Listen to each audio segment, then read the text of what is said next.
here, and he's looking around in shock. He just can't believe these palatial trappings. I remember when you worked here. Do you? Yeah. Well, vaguely, like a history lesson way back when, yeah. I mean, the building has always been great, but this is really magnificent. What a change. They've really modernized it from what it was. There are people monitoring us, so govern yourself accordingly right now. Anyway, Craig, I bet you there are a lot of people listening to the show who haven't got any idea who you are. Oh, please. There are people in my own family who wish they didn't know who I was. No, you're right. It's great to see. It's been 7 years. Yeah, we get together about once every... When Craig gets fired once every 7 years, we get together. No, I get fired more often than that. It's just like I can't keep up with you. Major firings. So anyway, what happened over there? I want you to really... Well, I don't want you to do anything you don't want to do, but you've got a big smile on your face. You obviously like to rip somebody a new ass. Well, someday I may, but not necessarily from WNWS. Oh, please. It's basically, from what I knew it last October, you knew it last October, and everybody else knew it, that they wanted to do something in regards to the all-night program, and it boils down to the bottom line. I don't have any animosity towards anybody there. I may up at Jefferson Pilot, as Charlotte, But not for Dennis Collins. No. Because Dennis is a dear friend of mine. Well, I don't, when you work all night, you don't get to know anybody very well. And I think... Which is good. Yeah, that's excellent. Because most of those people in management, you don't want to ever get near them. Well, that's true. I won't argue that. But I met Dennis probably about 10 times in the 2.5 years I was there. A nice guy to me. I have no knock with him. It's just that I know that there was pressure to bottom line it. They did it with Jeff Charles when they let him go, not to replace him, and Tom Schaefer. And me, obviously. I don't know if there's anything to that package of Paul Harvey and Sally Jesse thing. I think they were they wanted Paul Harvey, but I think they were looking for a way to, like I make big money. Cut the budget, yeah. Well, I'm sure they were cleaning people make more than paying you gigantic bucks to do 1 to 5 in the morning. But it was a shock. I mean, it shouldn't have been a shock, because I knew in my gut they were going to do it. It's just that when you are in this business, and I like being on the air, I really do. Aside from getting paid, I like being on the air.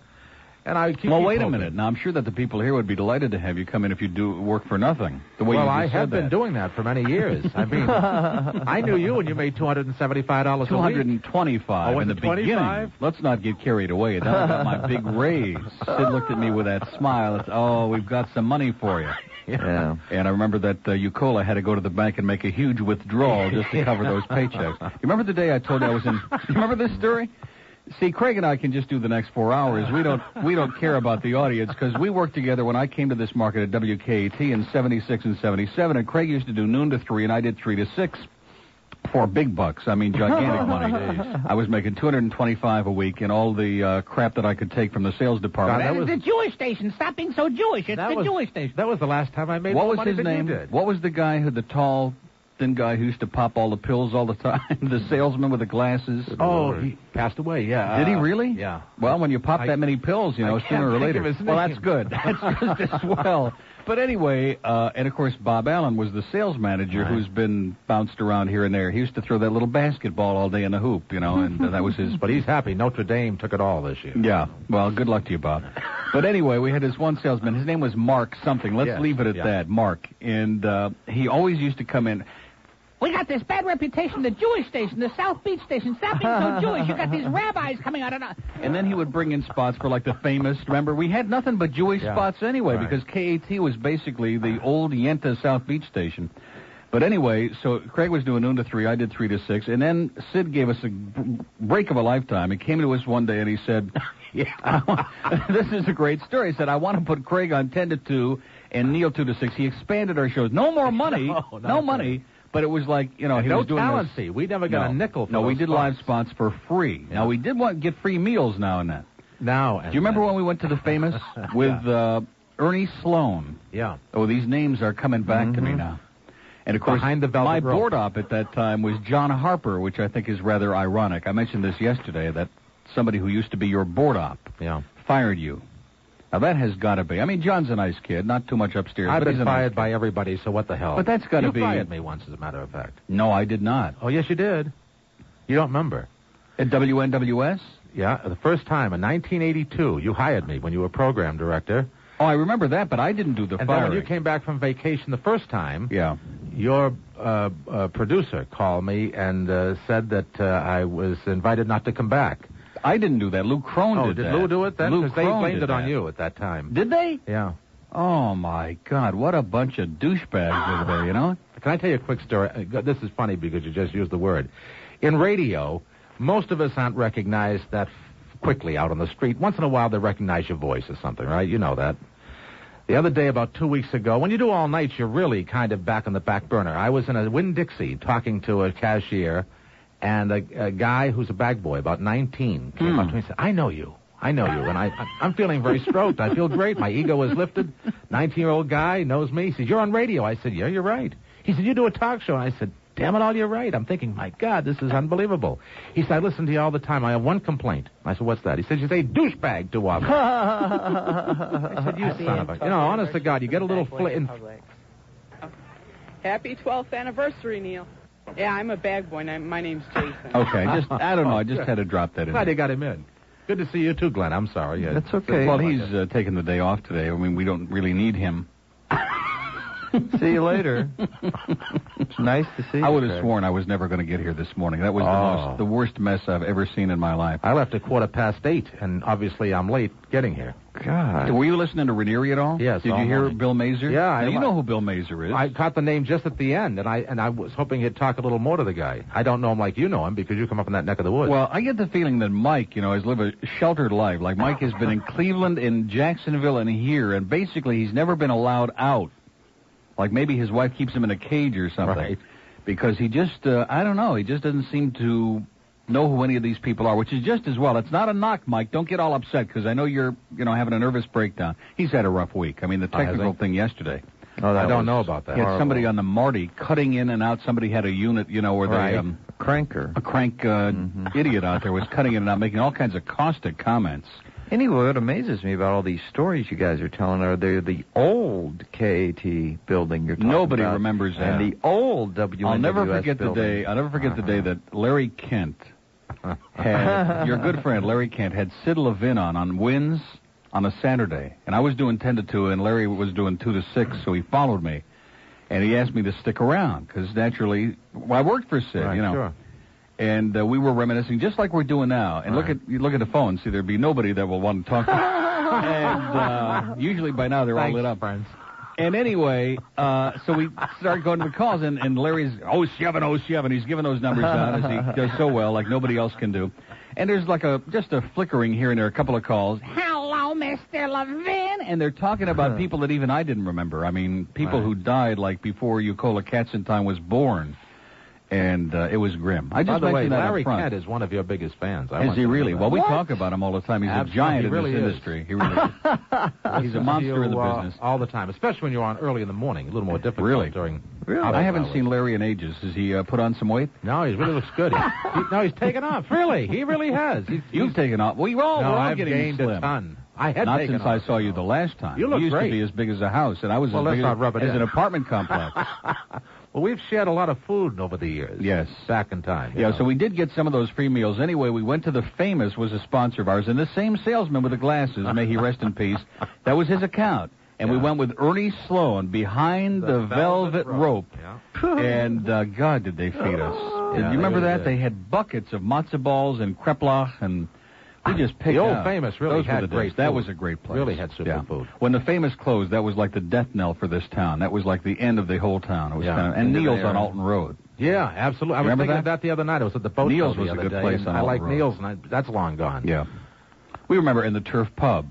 Oh, yeah. We had some exciting episodes down at the Turf Pub. We could tell some great stories. Some of them, of course, not on the air, but it was a fun 2 years. I didn't make any money at all. And the amazing part of it is now I'm making gigantic amounts of money, and I still don't have any money. I have nothing. Don't have 2 nickels to rub together. God, I can remember when you were trying to get a new car, and today I understand. Well, wait, Marvin, you said 3 breaks, okay? We already did 1. Oh, 3 more breaks. Boy, this Marvin, man, I'll tell you, this week, he and Laura have been doing a little too much hanky-panky in there. Oh, my. All right, let's hold that thought, whatever it was, because Marvin distracted me. 3 more breaks. Now he's got 2 breaks. Okay, that sounds good to me. How about 1? Anyway, I got so many food spots, I don't know how I do lose any weight. The Melting Pot. Have you been to the Pot? I've heard you the talk Melting about Pot. I understand you're going to buy a restaurant.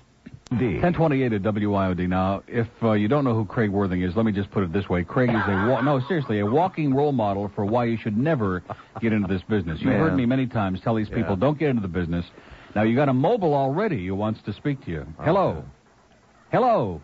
Good call. You're not going to believe this. You're not going to believe this. You know, I'm ready to blow my brains out here. You know, I'm holding these two things down. They're not doing anything, Marvin. They're doing nothing. Where do you hear the caller from? You'll hear it. Don't worry. Oh, wait a Where minute. did it come from? Hello. Hello, Craig. There we go. It's a miracle, okay? Go ahead. I'm sorry. Craig? Yeah, hi.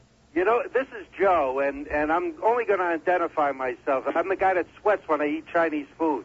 Oh, yeah. How are you doing? Nice talking Well, to that you. sounds appetizing. Yeah, nice talking with you. I was sorry to hear the news, but I know you're going to land on your feet, my friend. Oh, yeah. Yeah? I'm glad you know it. Well, Thank you. he's landed elsewhere so often, it's about time he landed on his feet. Yeah. At least I made it to the Neil Rogers show, by God. It's nice to have an audience. Yeah, we have so many guests, you know. Hey, Craig, you getting paid for this spot?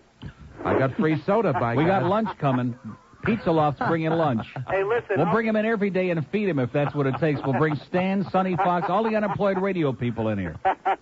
Hey, listen, I'll be in touch with you. I want to talk with you. Thank you. Good talk. Have a nice day. Okay. too. Yeah. Well, that's embarrassing. What a to get nice Craig in here and system. I go to punch. No, it works. It's great. We have to wear headsets, and I hate wearing them. Well, we originally did, but we got Mitch Ween here, who's the greatest engineer in the history of broadcasting, and he put in the overhead thing like we used to have at Wynn's. Yeah, it's terrific. And so we don't have to wear that. I'm sorry, Glenn. They have to wear headsets at WLD? I didn't know. First time I've worn headsets in years. But, you know, as much as we used to, you know, you're talking about the old KT, we did have a great phone system. Yes. Clear, good. It was real good, especially when the board ops used to put the calls through. It wasn't too good when they didn't put the calls through. You do remember that one great day when you ever see the skit on Saturday Night Live with Buck Henry where he's doing the talk show and no calls? He can't. He's pumping the numbers and he's talking about, let's kill puppies, let's boil babies. No calls. And he finally gets a call, it's a wrong number or something. Well, I'm sitting there doing my show, and I go through that boring monologue and, screaming and carrying on. Nothing is happening on the phone, and I'm getting hysterical, and so I figure, well, I'll really go nuts, and I don't remember what the topics were, but nothing is happening on the phone. Well, to make a long story short, this had been going on for a while, on and off. I was starting to get suspicious. So you remember Sam that used to work in production? Oh, sure. Sam became a spy of mine, and he kind of sauntered upstairs. See, the control room and the studio were way in two separate parts of the building. Oh, absolutely. So we couldn't see when calls were coming in. They would come in the control room. The board op would screen them and then put them through. He'd have to do a thing where he put them through onto the phone, and then they would light up in the studio. Well, to make a long story short, every line, we had 5 lines at that time, 4 Dade and 1 Broward, I think. Right. Every line was lit, but he wasn't putting them through. So I went nuts on the air, and we had a little intercom, a little light that used to flash. We'd pick up the phone to communicate with the board op, and he said to me, "Is that better?" as if, hey, I'm eating my sandwich up here. Don't bother me. God, right after you left, they put in 2-way monitors so we could see them and they could see us. Oh, really? Yeah. And I was doing that same type of thing you're talking about, and no phones, and there was nobody on the monitor. It was gone. It was empty. And, you couldn't break for anything. You couldn't do anything. You had no control in that studio. And for 40 minutes, I'm talking, and I can't get phones. I can't take a break. I can't do anything. And I'm thinking, what the hell's going on? And nobody on that monitor. A Joy would have come in if you'd have gotten a hold They of had her. a She'd have come in bomb and done the rest, scare, and they cleared the building. But left you. Oh, and yeah. left the tacos. That happened to me one time, too, and they left me in there, and everybody else was out in the parking lot. Goes to show you what value a talk host is, regardless of whether you make and your CBS, kind of money or CBS anybody. News comes on. I go outside. I look around. There's nobody there. I go and I look in. I open the door, and there's everybody in the parking lot. Oh, we had a little bomb threat. Boy, I'll tell you, they really are all hard. That's a true story. They're all hard over there. Anyway, it's really criminal what happened to that radio station. Even though we didn't make a lot of money, and even though the audience was pretty geriatric, we had a lot of fun. It was like KRP. And considering the marginal signal that station had at that time in Broward, we did pretty well. Not only that, but what about the equipment? It all was autographed by Marconi. Yeah. No promotion. It was amazing. The equipment was so ancient. They had those old microphones that you see in those pictures with Edison, in those documentaries, those real ancient big microphones the size of Mount Everest. I got a couple of them. For old time's sake. And then, of course, was telling just the other day somebody the Howard Premer story about how Howard was sitting. This is one of the great stories in the history of broadcasting. Here's this guy who, when I went there, he was like a news flunky. He just was an unpaid news flunky. Then he became Joe Freed's assistant, who also, by the way, passed away. Yes. Joe Freed, who was an interesting guy. But anyway, how's Gene T. Bloom doing? That's another great story. Do you remember the day that he beat up the board op? He took him out on the street and beat up the board op. Craig and I got stories that just will dazzle you. So anyway, Howard managed to eventually become something. I don't know, news director, whatever. And when the Hernstadts owned the radio station, the senator from Las Vegas and his wife, who just absolutely butchered up that radio station, they were going to fire Howard. And he's sitting out there on that sofa outside her office, and she's in there with the door closed with the new program director who just came from where, Washington or somewhere? Program director of the month. And the program director was there for a week or whatever, and he quit while he was in there, unbeknownst to her. So now he walks out. She doesn't know whether to scream or eat a banana. And Howard Premer's sitting out there. She's going to fire him. Well, she brings him in and makes him program director. Well, she did one better than that. This is the folks again. And now he owns a radio station. This guy was fired as a talk show host. I can't think of his name. And a week later, he was hired back as program director. I was the only one who never made program director on that station. No, me too. Oh, you didn't work for the Hernstadts. Oh, yeah, but I was going to be program director, and then there was a last-minute change. Lynn Russell, who you now see on CNN on Headline News, who's doing a good job, by the way. She looks great, by the way. She's doing an excellent job. But Lynn became program director for a variety of reasons, which we probably won't pursue on the air. Anyway, it was the first girl I ever used rough language on, the F word. Really? Had a big fight right in the lobby after she was named program director. Are you serious? I remember some interesting conversations out in the lobby. Oh, yeah. Craig he's better than Lee Fowler when it comes to doing a show with no microphone. I mean, he could do a show in Miami and be heard in Richmond, Virginia with no problem at all. And he also used to have this thing of slapping the table, too. And I remember one day he and I were having an argument about Marty Cohen. Is he still around, by the way, or is he not? They just celebrated his 90th birthday. Are you serious? Well, we were having some kind of an argument, and Craig was there, and things were bouncing off the tables in the hallway. It was incredible. Anyway, we got to do a little thing here. Is Henry alive? Is Henry, it's not Henry? It's Gail Not So Bright is ready with the update. It's 10:35. Craig Worthing is here. If you don't know who he is, that's your tough luck. But he's desperate for a job. He's another unemployed radio person. And if you want to talk to Craig, call in any time because he's here to hang out, eat some lunch, get whatever the hell he can out of this, and we'll come back.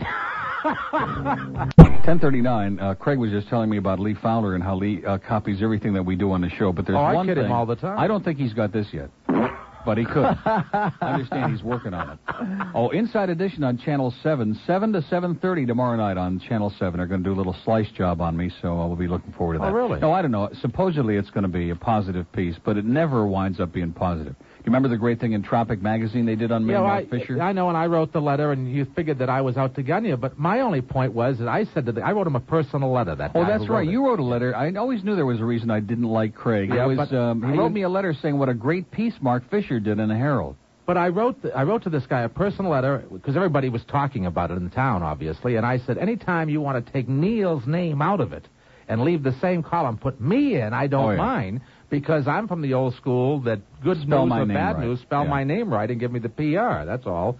And then he took excerpts out and put the damn letter in the thing. Oh, no, listen, in the long run, it did help. There's no question. It was a lot of good free publicity. I mean, when you get the front page of Tropic in the Herald... 5 full pages and pictures. There were at least 6 people who spoke English who read it, so it was a big bonus. Turning point in my career, no doubt. Anyway, I don't know how much we want to talk about WOLD, but the bottom line is you were doing overnights, and I remember when Steve left there to come here, I mentioned this the other day, you did the afternoon. Yeah, for 9 weeks. That was my biggest disappointment. Of course I wanted that shift, and, that was not your thing, though. It just, I said that the other day, and I said it at the time. It just, you were like a fish out of water. If the format would have been different, it could have been your thing. But you're a midday, noon to 3, 10 to 2, 9 to 1 at night. Overnight, but there's no money there. But, I mean, for example, and I don't want to create a problem, but if you were doing 9 to 1 at night over there, I don't want to mention any other names, that would be perfect. Didn't you do 9 to 1 here at one time? I did 9 to 1 at INZ the first year and a half against Portland when I came down. Then I did overnights here after Allen. And I worked every hour. Allen is still in the other room, by the way. I can well believe it. I'm amazed all the Hall of Fame down the hall here is not still up. Yeah, I remember that. Yeah. Yeah, we'll take you over to the Alan Courtney Memorial Studio later. You can pay homage, it'll be great. I'll never forget Alan Courtney. I couldn't come into the studio at night until Alan came out of it. We only had 4.5 minutes between breaks. The double doors here, and I wasn't allowed to come in until he left the studio. Oh, wait a minute. Let me clarify something. Sharon made just a little boo-boo here. It's Inside Story. Now, that's right. Inside Story, not Inside Edition. I should have caught that. You notice how we got all these shows? Outside Story, Inside Story, Upstairs Story. We're going to be on Inside Story tomorrow night on Channel 7 at 7 o'clock, not on Inside Edition, which is on Channel 6. Although we do love Channel 6, but... I do, too, but we can't even get it on our cable. Oh, please. Well. But anyway... I only had about 4 minutes to come in, and I had Ann Bishop as a guest one night. Really? Good Lord. And so we're standing outside there, and Alan... Too bad Ann doesn't know who I am, by the way. She knows who you are. That's a long story. Go ahead. So he's leaving, and on the way in, I'm introducing Alan Courtney. This is Ann Bishop. Ann Bishop, this is Alan Courtney. And he says to Ann, "You're not bad for a woman." The whole night, she was in another world. She didn't want to talk to me. He just alienated her completely. He was a warm, friendly guy, wasn't he? Oh, boy, he was beautiful. Threw me an orange one day. And it came across on the air, too. "What do you want? Get off!" He was just... he made Burke seem like Mr. Warmth. But he was the king till you came along. But he had horrendous demographics. I mean, his listeners were all back dead, then you didn't dead care and the about near dead. demographics. Oh, well, that's true. That is true. There's been a little revolution that's been going on, and of course our friends at WOLD haven't discovered it yet, but that's another story. So anyway, you filled in, and they jerked you around there in the 9 You're weeks. the only guy in the world who can burn bridges and end up at that station, whatever it is. Hey, listen, I ripped this place so unmercifully when Disney came here. I know you did. And deservedly so. They admit it. They say, everything you said was true. Right. Because they put Burke on, they put all this crap on the weekend, which they haven't improved much, by the way. You might want to think about doing weekends for some serious money. No, I see they're saving money with the best of Neil and the best of Steve and the best of everybody. Yeah. The story on the best of Neil, by the way, they came to me on a Friday, and Bill Wise said to me, who shows up only like alternate Fridays, he plays a lot of golf. He said to me, "Well, now, Mike Disney tells me he's spoken to you about this best of Neil, right?" I said, "What?" I said, "No. It's not in my contract. I don't know anything about that." But so the next day it went on the air. But what was I going to say? I mean, I don't really care. It's certainly better than working 6 days, which I did at INZ. That was brutal. That was Gary Lawrence should forever be punished for making me do that. 6 days of this is too much. 6 days of Even talk at is KAT, ridiculous, we didn't do 6 days. I did. I had to. You did? Yeah. Oh, yeah, but that was but you got paid extra for that. Well, yes, I did. Some real heavy-duty dollars, but in those days. No, I really think in those days we had more money than we do now. Well, in your case, that could be true of almost anything. Well, I did. I did. The most I ever made in this business, Neil, the height, my last year at INZ, and my last year at KAT and my first that overnight at INZ until Hal Frank had me fired through Dave Ryder, who I never met, I made $39,000. That was the most I've ever made in the business. Since then, it's been a downhill slide, but that wasn't bad at the time, though. I wasn't not bad money at the time. Bitching or complaining. Yeah. I managed to get by because I'm a little tight, as you and Larry always say. Yeah, just. I wouldn't know what to do with the money you're making. I mean, I really wouldn't know what to do with it. By the way, I remember I'd like to try to figure it out. One of Larry's favorite diets. Remember a place called Mary's in North Miami where we used to get pizza all the time when you lived up there? Mary Kay's or Kay's. No, Mary's. No, Mary's. Oh, Mary's on 7th Avenue. 7th, yeah. And Larry Kent was on these alternate diets like all the rest of us. And he used to get these enormous, extra-large pizzas, and he would eat the topping off the pizza and throw the crust away. Good Lord. The topping only had 47,000 calories, but Mary's was good. Now, that area has changed dramatically. Oh, God, yes. For the worse. I mean, that whole, those were pretty interesting days. I lived at Twin Lakes Racket Club by the Golden Glades, and you lived down there by, just down the road. 135th, yeah. 135th Street. Remember when we used to sneak up to Pompano to drink those magnificent strawberry daiquiris at the Strawberry daiquiris, yes. Well, that's what they were called, wasn't it? You mean at the track? No.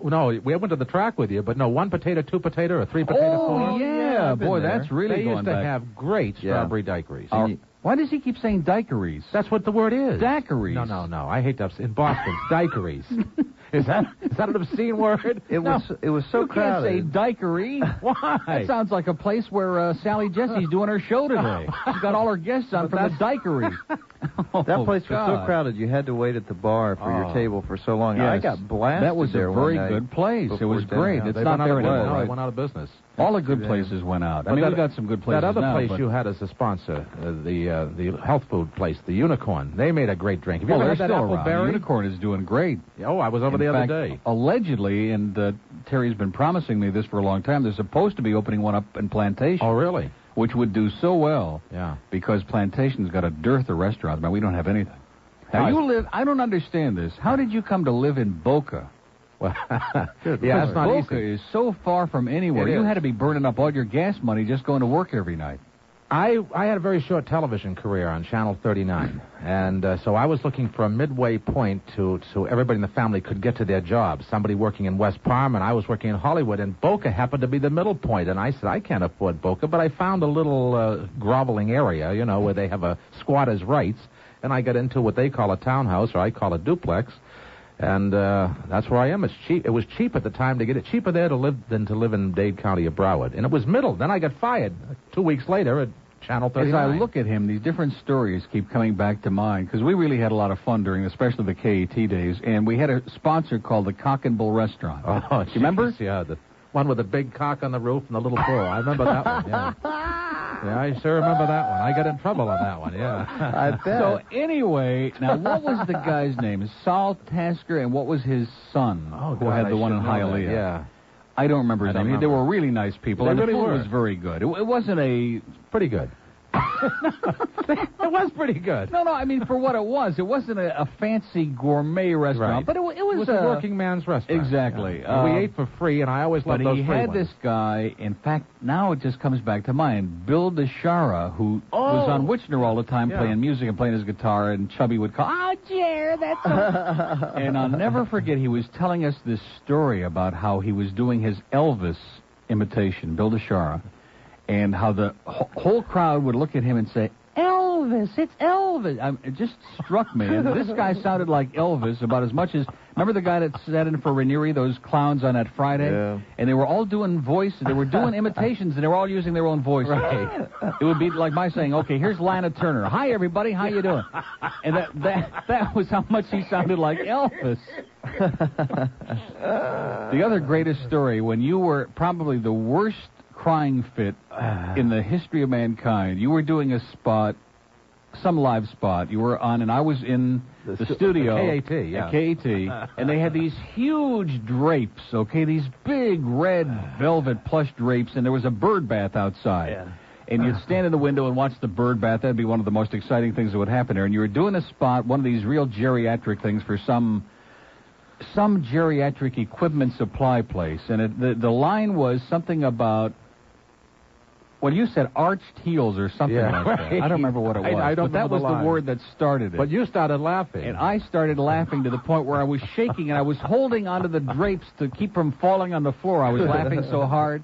And he's sitting there trying to do a serious spot, because this was a geriatric, this was not a laugh, yuck it up this kind of a was not spot. fool around spot. And yeah. I tell you, I looked back at him, and his face was so red, and he was in one of those laughing fits to the point where I thought he was going to choke to death on the air. It was incredible. Right after you left, I got time to tell a quick story. Remember the big red carpet in that studio? Yeah.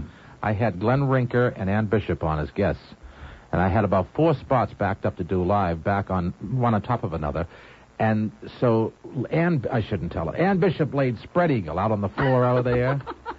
And Glenn Rinker got on top of her and was, you know. What?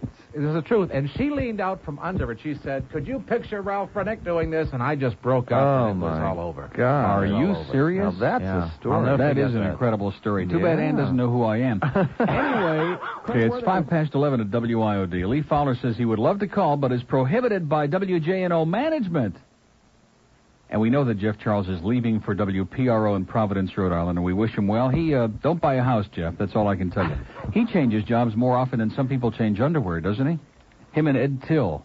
Well, at least he doesn't mind moving all over the country. See, I won't do that See, anymore. I don't want to. I don't really know what to say, because I know that this guy's leaving and there's a job opening up there. So I don't want to create anything that would create a problem for you. So anything that I say, please keep in mind it's that nasty, rotten Neil that's saying Blame it not on Craig. blame Don't it all it on Craig. Neil. I'll be more than happy to take the blame. But this management up there at WJNO, you saw Jicka's column the other day where they don't want any of their people going on I read that TV yesterday. shows with people from other stations, which is so petty and so childish. Parochial. And now Lee is prohibited to call by the management up there. Now, I must say this, and this is an honest statement. Lee Fowler on the air is mediocre at best. Lee Fowler calling my show is sensational. His greatest performances were calls to my show, and we used to kid him about it. Lee, you ought to be a professional caller and get paid by the call and call all the different talk shows. Because on the phone he's funny, he's great. Yeah, he's a when funny he gets guy. on He the really air, is. he does all that with the authors and stealing my material and stealing Steve's guests and all of that crap. But on the phone he's great. So now they've taken away the one area of his career that he really had growing, that was really going for him, calling the show, and they've cut it out, like tearing his guts out. Okay, let's take some calls for Craig, because I could go on here and it would just mean nothing to anybody, including Craig. Sunrise, hello. Hi. Hi. Neil, first of all, I have to tell you that yours is the first voice I heard in '78. I really miss talk shows. You mean like when you woke up in the morning one day, or? No, as a matter of fact, oddly enough, I remember. No, it wasn't in the morning. It was July 4th of '78. We were coming home from an outing. And I switched the radio, and I heard your voice, and I listened forever. Wow. You must have a rich, full life to remember that day and everything. Well, no, don't put my life down. I knew you would do that because I know you so well. It's just a little joke, okay? I'll tell you why I remember it so well, because I was a fan of Bob Grant. When I came down here, I went without talk radio for 3 years, and I just happened to enjoy talk radio. And it was just a little bit of information that yours was the first voice. At any rate, Craig, Hi. you are one of my favorite people. I think you're tremendously talented, and I've had it with that other station, and so help me God, I've stayed with them for 11 years.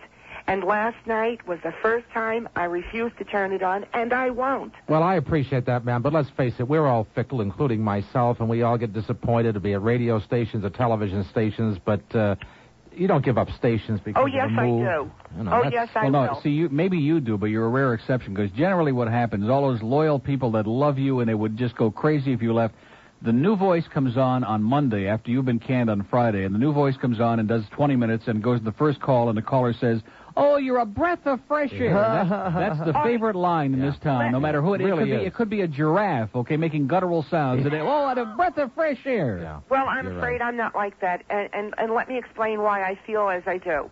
First of all, as I say, you're one of my favorite people. I enjoyed you in the afternoon when you took over those weeks, and I enjoyed you thoroughly at 1 in the morning because that's my time. My family is all taken care of, and that's my time. That's one of the advantages, really, of overnight. People are a little more intimate and relaxed.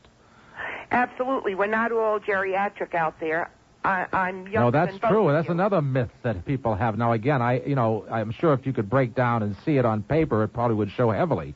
But as far as callers, I found younger callers on an all-night show than I did at many other hours down here. Yeah, for a number. Because I have been stereotyped as the old lady's favorite, you know. Love your show, Craig. Love your show, Craig. Go ahead, rub it in there. When Wichner had your spot, it was older. When you came on the scene, it was lively, it was fun. Well, most of Jerry's listeners died 20 years ago, but nobody told him. That's the problem. They died about the time his wig passed out. All right. Well, listen, have a great day. Wait, I want to tell you one thing. In closing, why I say I turned off to the station.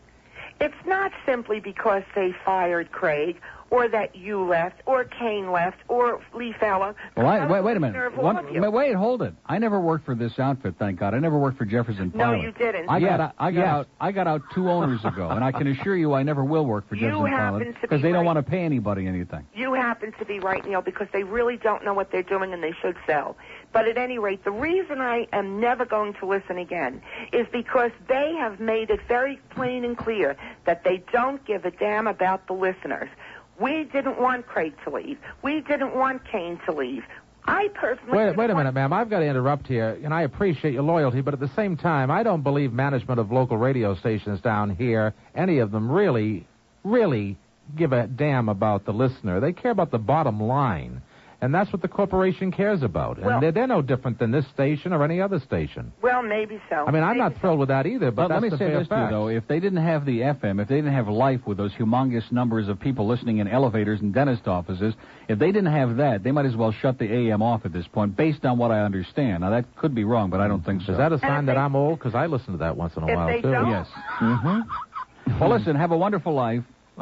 Well, I wish you that, too. Okay. Thank you for your call. Take care, Craig. Okay. You never turn on and listen to life. Really? Never? in your Never. car? I don't even know where it is on the dial. Oh, okay. I Now, don't. You know I have everything no idea. about radio. Who are you No, kidding? I don't. I have no get idea off. where it is on. I swear to you, I wouldn't. If you Okay. want to give me All $1 right. million and said, tune the radio, punch it up immediately, I couldn't do it. I have no Well, I clue. keep forgetting. You came out of a music background. See, But not I really life. didn't. That isn't No, music. I That's understand. slush. No, what I'm saying, you came out of, you were a rock jock Yeah. and those kind of things, and I forget that. So was I. Well, keep it in mind. Okay, we have an open line in But that Broward. morning show on Life, that's My favorite, yeah. man. Especially when Bob Lassiter used to do the voiceovers. I'd be so depressed I'd want to blow my brains out. Okay, we have an open line in Broward, 524 WIOD. Craig Worthing is here. If you want to get your car painted, I remember you used to drive that checker cab. Yeah. That just, no matter what spot I got here, there's something with Craig, all these colorful stories. He used to drive this old checker cab, and boy, did it need a paint job bad. And if ARPCO would have been around then, you could have taken it over there. Anyway, it's 11:16. That's true. There's a trend coming out on Friday. Unfortunately, overnights don't show in there. No. Nobody gives a damn about overnights. Are you kidding? Yeah, well, Except for me. Yeah, except for those who would like to have a job. Yeah. Anyway, Sharon was right. You've been much too nice to WOLD, and it's about time But to start I know it ripping sounds, some you think serious I'm a ass, wimp and a okay? wuss, but I really have no axe to grind with them. One of the and also, arguments we're not that in we your used to have- position, Neil, that we can burn bridges. You can. You're able to do it, and that's why we all envy you and admire you for that. I love it when you give hell to management. You know I've had my fair share. But at that... All I'm doing is telling the truth that most Right. of them are morons.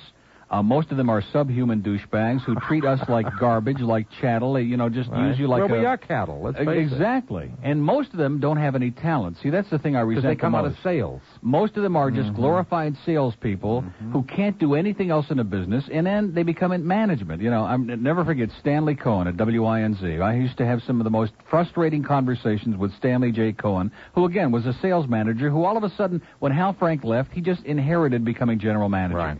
And I would go in there and he would say, Neil, don't talk to me about engineering. I don't know anything about it. Don't talk to me about programming. I don't know anything about programming. Don't talk. And I would say to him, Stanley, what do you know about? And he would sit there with his jaw down to his puppic. He wouldn't have an answer because he didn't know anything about anything.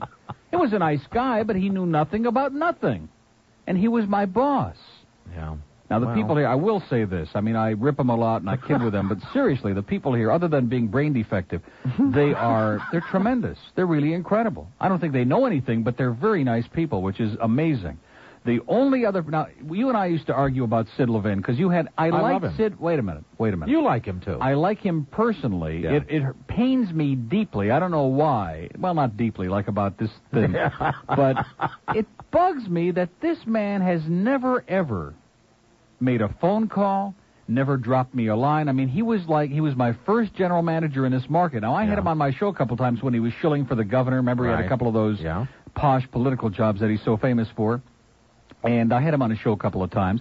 But he never said to me, in fact, he always would make comments to other people around like, well, Can I we're tell trying you to... the- Wait a can we minute, be honest on this? Try to reform I'm Neil, sorry. get him to be... In other words, Sid would give the impression that he was depressed because I didn't go back to that old Bill Smith, monotone, terminally boring talk that he used to love. I mean, But he loved you on the... I've got to tell you a quick story, and I really shouldn't, because I'm no closer to Sid than you are, except I would... Oh, you love Sid I would Levin. work for Sid today I like Sid for Levin. free. You love Sid Levin. He's the nicest person I've ever worked for. I love Remember the guy. did you I see the cried movie when he left. Fatso?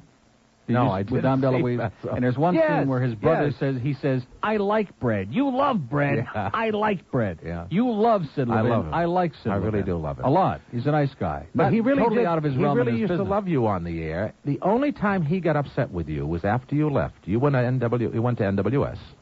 And for about 2 or 3 nights, you really did a job on NWS and on Sid.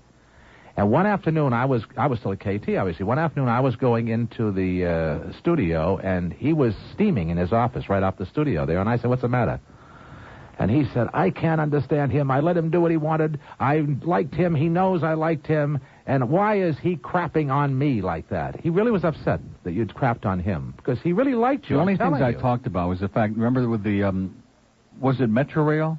Yeah, he was when the he was on spokesman Metro, and he was the spokesman, and he used to try to brainwash us. But he never stopped us. He just said sometimes that he thought we were going overboard. He just, believe me, that was unfortunate. But he always liked you on the air. There's no two ways about it. He used to tell me that when I was there. One of the great things, I was on from 2 to 6, and Sid would be in his office after 5 when most of the people had left. So it would be basically him and me, and the board op was 10 miles away down the hall. And I would often, in that 5 o'clock hour, see, I didn't realize in those days, remember in the book, from 2 to 4, I had these. You had great numbers, and I had great numbers 2 to 4. 4 to 6, like the audience would disappear for me. Absolutely. And the reason being that 2 to 4 was still screaming and yelling time. I'm trying to convince Steve of this. 4 to 6, and Jerry Williams proved it when he came to NWS that year. 4 to 6 is drive time. They don't want grief. They don't want screaming and yelling. They want fun and games. They want to laugh. They want to. That's what they want to hear. They've just had a rough day. They're in that awful traffic. They want fun and games. So anyway, and I'd be sitting there trying to get the audience motivated and getting the phones to ring. And here I'm talking basically to a bunch of people over the age of 100 anyway. And I'm going on, I'm pounding on the table. You people just don't care about these things. You can't. I said, I don't care if you call. I don't give a damn if you even listen. And a little voice would come. He'd be in his office, which was right next door to the studio, and there'd be an adjacent door. And I do. And here I'd be trying to be serious, and I would just about crack up on the air because I'd hear Sid, I do, in the background, And it was, those were pretty interesting days. They really were. And then we had some real great talents there. Jim Alton, who's the only talk host who ever had a street named after him. That's true. I don't know what happened. But, you proved something in radio the last many years. And I felt it a long time ago, even though I got that wonderful tag of the king of pap and dribble, that, yes, when something exciting is happening, like the riots or something like that, talk about it. But I think talk shows all over the country overdue on this serious and the news talk bit. They've beaten it all into the ground. And when GBS was on the air doing talk here, I mentioned this the other day, here you had 4 stations doing all the same guests and all the same topics, and man, that was such bad burnout. And nobody, Larry Kent has said this many times, nobody ever calls in and says, hey, will you do another one of those great shows on AIDS or one of those great education shows? No. I always say, remember the time that you yelled at so-and-so? Yeah. They remember and enjoy the fun stuff. Larry Glick proved it, and many others as well. Boca, this must be one of your bill collectors in Boca. Hello. Hi, how are you, Neil? Great. I think you said it all, but I was so disappointed the other night when I turned the radio on and Craig wasn't on and Sally was on. Sally's a nice person. Oh, get out of here, will you? I like Sally. No, it's not that. Counselor without portfolio. That's like brain surgeon without degree. I don't like her radio show, but I like Sally. Oh, she's wonderful. Well, there are a lot of nice people. Sid's a nice guy. Just keep him out of the business. Hello? Yes, go ahead. I'm sorry. We're getting emotional, man. You know how it is. Well, I'm unhappy. It's true. I like her as a person, but I do not like her on radio. Right. Especially... Let her get us a Brett hot dog stand, okay? Anything. Right. After at 1 o'clock in the morning, you don't want to hear all these depressing stories. Craig really made me very happy. I used to laugh in the middle of the night just listening to him. And I'm very unhappy about him not being buy a station, ma'am, and I'll come work for you first thing, I guarantee you. I will. I come cheap. I'm not like Neil with hundreds of thousands of dollars. You can get me cheap. I tried to get radio WNWS this morning, the program director. No one answers the phone. What does that tell you? I was moving on about an hour. Now, does that tell you anything, man? I called 3 times, and the operator says, well, you'll have to try later. And then I was so frustrated, I turned on Neil, and there you were. Well, when you're really frustrated, turn me on. Yes. That'll do it for you. Then you'll forget about all your other problems. Have a good day. Thank you. Okay. Boy, you sure gave her short shrift. No, I just thought you were going to anyway. That was Craig that hung up on you, dear. I was enchanted with your call, and if you believe that. It's tough being a guest, especially with you. Why? Oh, because it's tough. It is tough. Do you like being a guest on somebody's show? Oh, sure. Do you really? When I used to hang around with Calder after midnight or with Stan. That's different. It was kind of a two-way thing. That's different, but being a guest is different. No, I don't mind it. Oh. Anyway, no matter what you say, I'm going to disagree anyway. We have an open line in Palm Beach, 655 WIOD. Why is Craig so nice and you're so mean? See, you were the one that started that with me in this market. I know. But that's what Sid wanted. Craig used to do the pap and dribble, and I was Mr. Heavy. I was the heavyweight in the afternoon in more ways than one. And I was doing all the real... I was the hatchet guy, and I used to take all the abuse from those little old ladies over there, and that's where it started. You were just mad back then. And then I got the same thing with Calder's audience. I got the same thing with Calder's audience. Yeah, but I made up for it since then. Oh, God, yes. Believe you me. And there's one of the beneficiaries of it right there, boy. He's eaten more food in the last year. He's skinny. I know it. Yeah. which Bird is I funny. hate. I can't stand that. Drives him crazy. You Drives me out remember of for my a while, mind. by the way, that you and I used to do kind of a point-counterpoint on the Yes. Informer? Do you remember that? Sure. Pointless counterpoint. Yes, it was pointless. 24 past 11 at WIOD. Hey, let me tell you about Nutrisystem right now. Thanks a million, Jeff. This is fantastic. Pizza Loft strikes again. And what the hell am I going to do? You know, wasn't I just saying at the beginning of the show that I'm going to have a really, really good day today? You weren't going to eat anything. Well, I didn't say anything. Well, Isn't that what you said? and a little antipasta. I'm just going to have a little of this. You're going to love the shells, okay? Trust me, these are great. Well, you go ahead and eat. I have one or two things I want to ask Craig, and you're going to have to bear with me because it's going to take him a minute to answer my questions. Am I that long-winded? No. It's just going to take you a minute to explain this. By the way, Dennis, good morning. How you doing? Be good. I'm trying to be friendly with him. I know he's listening. He's just monitoring right now, you know. Now, it's not true that he used to have somebody taping my show every day, is it? Not that I am aware of. That was a rumor. I really That am was a not aware popular of that, rumor. honestly. When I ran into you at that softball game that night, Right. and I was talking to you about a guest that you had on your show over there, the alien. Right. Can you tell us a little bit about the Well, alien? it's strange. I had the alien finally rescheduled to do a show next Monday night. But Did you really? I know this whole thing sounds ridiculous, but I was working up in West Palm, and a guy called me one afternoon in the office, and I've done shows with supposed extraterrestrials before, and it's always stupid. I've seen some of your guests, and I believe it. But this guy kept me on the phone for like 2 or 3 hours, said he was here from another outer space, and he really didn't sound like a jerk. So after 2 hours, I said, would you do a show? And he didn't tell me his name or where he was from or anything else. I said, would you do a show with me? Mm-hmm. And he said, sure. And he said, well, how about such and such a night? We did a show for laughs, and I figured, well, people are going to call in and say, this is ridiculous. And believe it or not, 90% of the calls bought it. Yeah. Bought it. And I'm saying, friends, this has to be a put-on. I'm sure it's some guy with a couple guys with buds out there drinking and having a joke. Well, since then, we've done maybe a half a dozen shows in the last 4 years. And whenever he calls me, and it's been about 9 months since I've heard from him, and I'm sure it's a big put-on. I don't believe in people from outer space, whether they live here or anyplace else for that matter. But the amazing thing is that the majority of people who ever call in are talking to him like he's really it, you know?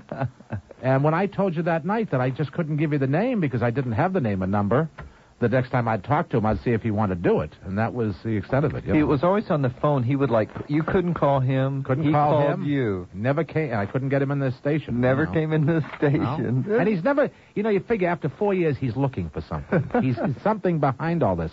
And his whole message behind everything is basically don't use colored toilet paper. That's basically it, you know. Now, what about colored toilet paper cozies? Well, don't get me. Come on. I know you never forgot the cozy thing. I did anything to I want to tell you get something. attention. If you people who are listening could have gone on a tour, they should have turned that into a museum, shouldn't they? Wouldn't that? What is that building now? Is it still? A cruise line bought it. Really? See, they should have turned that into a museum. Oh, Art you what? Smith could have been the curator of the museum, the old engineer. Incredible Is building. he still around? Art Smith is the curator with the Still planetarium. the planetarium. Yeah. He was always tight with Jack Horkheimer. Anyway, It was what was I starting to say? it was They an should have turned it amazing into a museum building. because when you walk, and especially the talk studio, had this huge old piano. Oh, yeah, big old And Baldwin. Craig started this thing about leave it to Craig to come up with his little old ladies toilet tissue cozies, which No, were that isn't how it started which off. were knitted little things that you put around a roll of toilet paper in the boudoir. I mean, I never heard But of such many a of them thing. were even penis cozies. They sent in a whole bunch of those. Don't you remember those? We got cozies to cover Penis everything. cozies? Don't you remember the folks who used to knit those penis cozies with the little gonads on them? Don't you remember all those? Because we used to Do you auction them believe the off. language this man is using on the air? No, I'm using very clinical language. Yeah, that's what I mean. Compared to you, I don't remember that. I'm a real novice at And this. for me to forget something like that, it's shocking, okay? It all started over a teapot because my mother used to have a cozy on a teapot. That's how it started. And then it got into the toilet paper ones and the penis cozies and all the other things that they sent. And we auctioned them off for charity. I know it was stupid, but what the hell? I'll do anything to get a little attention. Love that bird bath. It's 11:32 at WIOD. Homestead, hello. Hi, How you doing? I'm doing good. Hi, Craig. Hi there. Champagne lady. Hi, how are you? Doing great. Want you to know that called yesterday to the station, and, I waited and waited and waited, and I was on long distance, I want you to know, and I just made up my mind I was going to find out. I just knew what they were going to say. I knew they were going to say, well, we had all of the animal lovers parading up and down this morning because of what he said about that little chihuahua. We had one of the funniest calls I ever got the other night. A lady called in and talked about her son-in-law, who she didn't like, who when her daughter was away, was having. I didn't even let that go. I dumped that. It was funny. I'm having to dump this guy. I can't believe it. I guess this is the kind of stuff they do overnight. I guess well, so. you can do stuff between midnight but and this is not midnight. It was this clinical. Is the middle of the day. Clinical. We have people monitoring this show now as we speak who would just love to hear those kinds of things. Well, they can blame me for that. That was the truth. That happened. But you're not working. They can't get you fired. True. I have no money, so they can't sue me. Right? That's what I figured I was going to hear. that was the reason that they let you go. No, that had nothing to do with it. But it was so funny because I just figured, I just wonder how many. God Almighty! What a story. We didn't leave on bad terms, and I know everybody would like to see me sit here and rank them, but I'm hurt and I'm disappointed, but but he's used to it. I put my glasses on last He's been in the business a long time. He's getting used to getting jerked around. Well, I've been following him around a long time. I put my glasses on last night to listen to Sally. She still didn't sound any better, so I turned her off. Yeah. Well, she'd sound better if she were live. That's what her problem is. Yeah. Okay? She's got Alan Courtney disease. And let me tell you something. She died 20 years ago. Did you look in Craig's pocket? No, I haven't looked in Craig's pocket. For a job, and he travels light. And he used to be a DJ, and he's got 2 tapes. One's Prudence Cundy singing Massachusetts, and the other one is the Onion song. Good talking to you. Thank you. Thank you. Have a great life. It's 11:35 at WIOD. We have an open line date. Craig Fowler.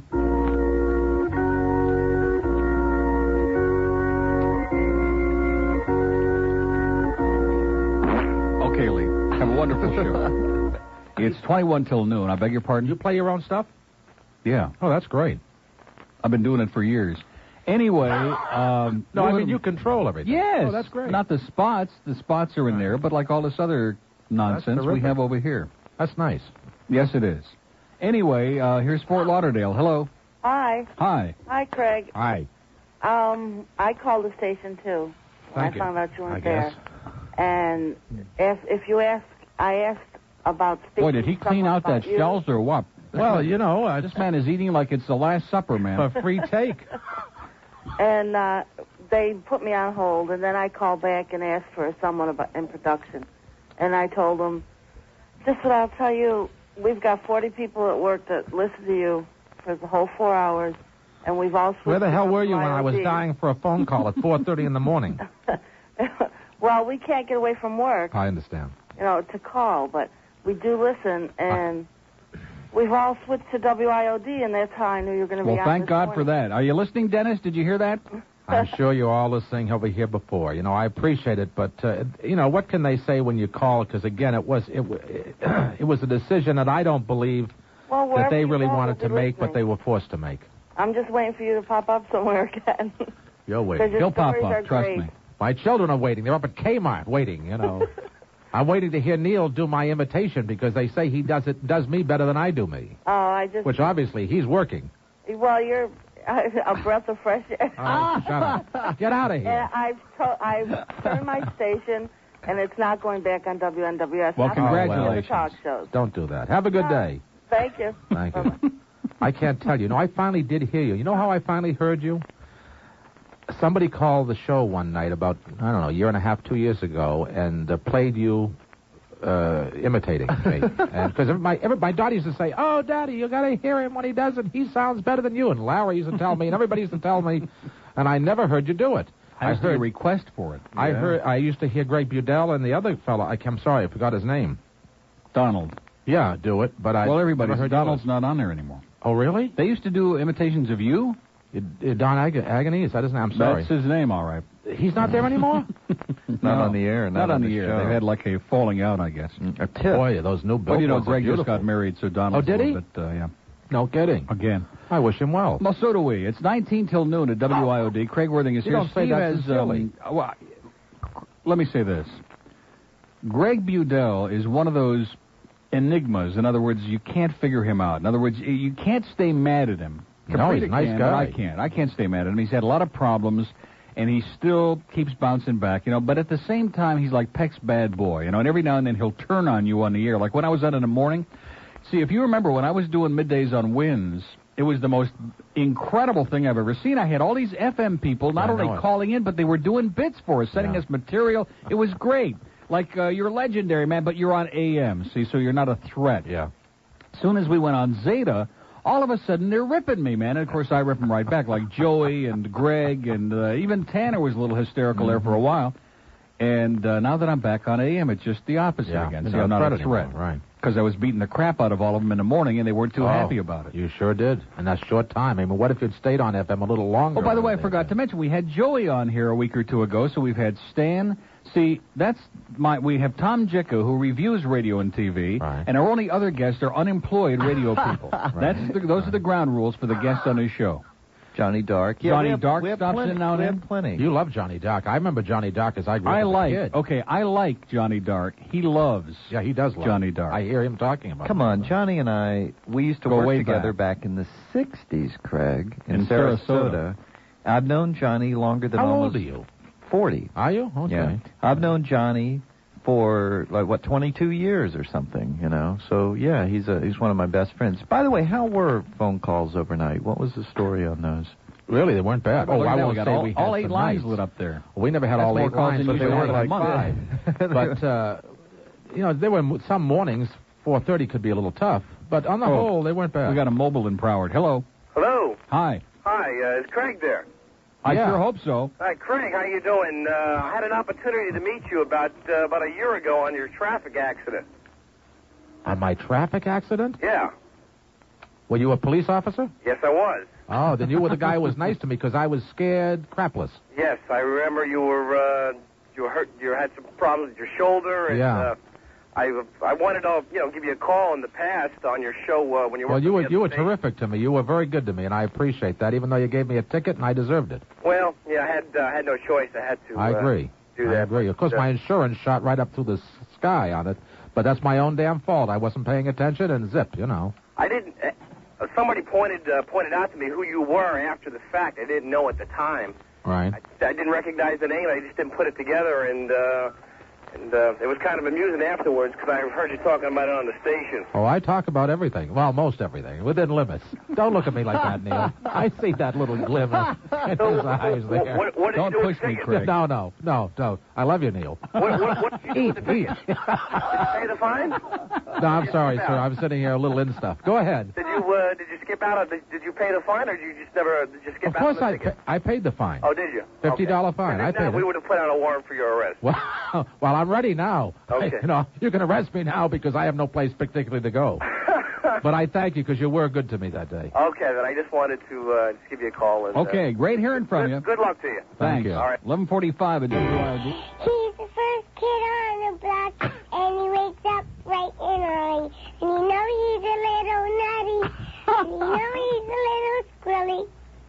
Well, he peeks at you in the hole in the record just to say hello. Hi, I could see what you're all doing out there in the morning on his 8 or 4 is the Neil Rogers Show. Good morning, Neil. Okay, now that wasn't the one you wanted, but that was Heather. That was one of our listeners' daughters who recorded that. He was about 4 days old. A celebrity caller on the Palm Beach line. Hello. Hi, Neil. It's Sonny. Sonny, how's Cher? Is Sonny Fox? This is Sonny Fox?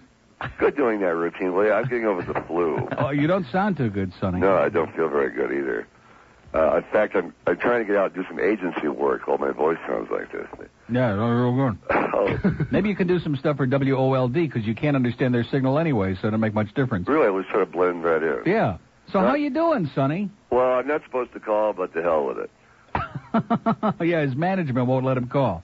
Right. He's not working for I want to say hello to Stan, who I spoke to a couple of days ago, but I had to call you because you've been telling these stories about how they always fire you when you're not, after you get off the air, right after you get off. Right? So you'll go on stage. Exactly. Right, say something negative, right? Yeah. So I want to tell you this quick story. I was working at Chum in Toronto in Canada. Mm-hmm. I know it well. 10-10.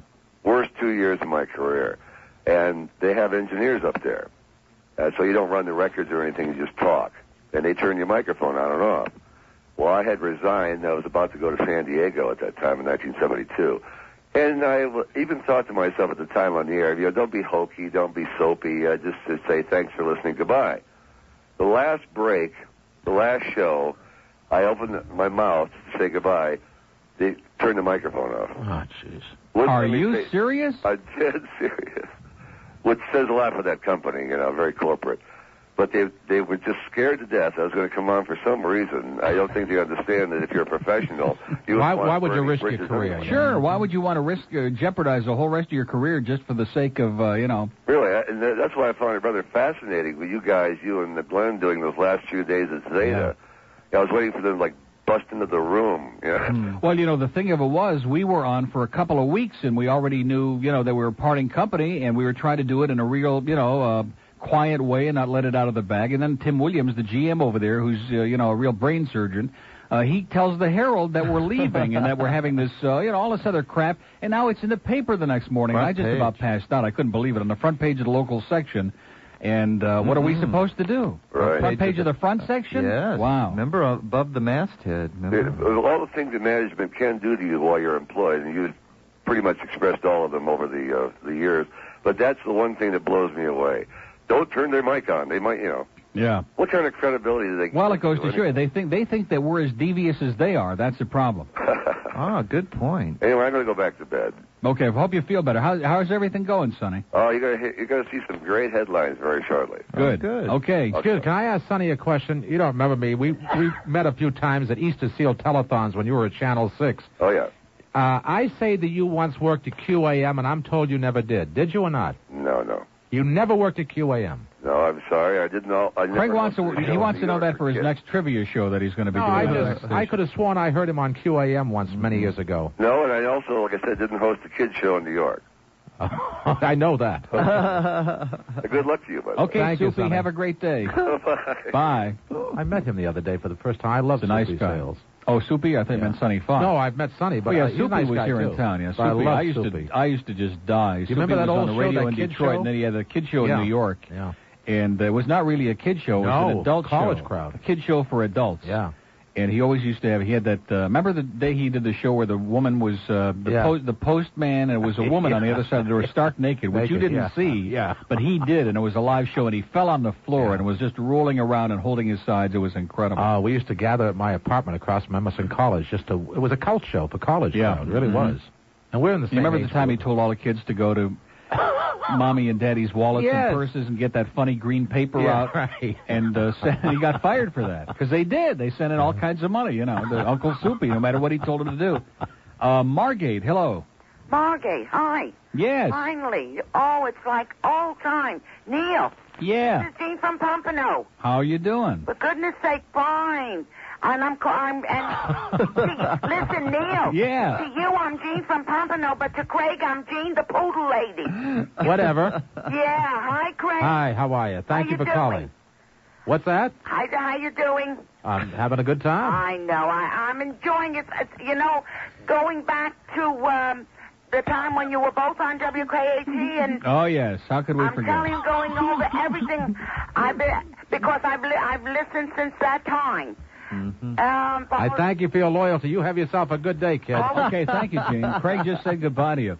Anyway, I never finished that story since we got 20 seconds before the news. I'm in the Flagship Bank on Alton Road, getting ready to cash my paycheck, and there's the late Eucola Katzenstein, who owned the radio station, who was about 100 years old, with more money than God, standing in line, about 3 people in front of me. She turns around and sees me. Oh, Neil, do you feel rich today? And I said, not quite yet, but I'm sure that when I cash this, I really will. My $225 check, minus deductions, okay? But do you remember the great Christmas basket with the turkey? Oh, yeah, when we come back, we'll talk about that. April Wortham's got the noon WIOD news, I think, right? And we'll come back with Craig Worthing at 12:05.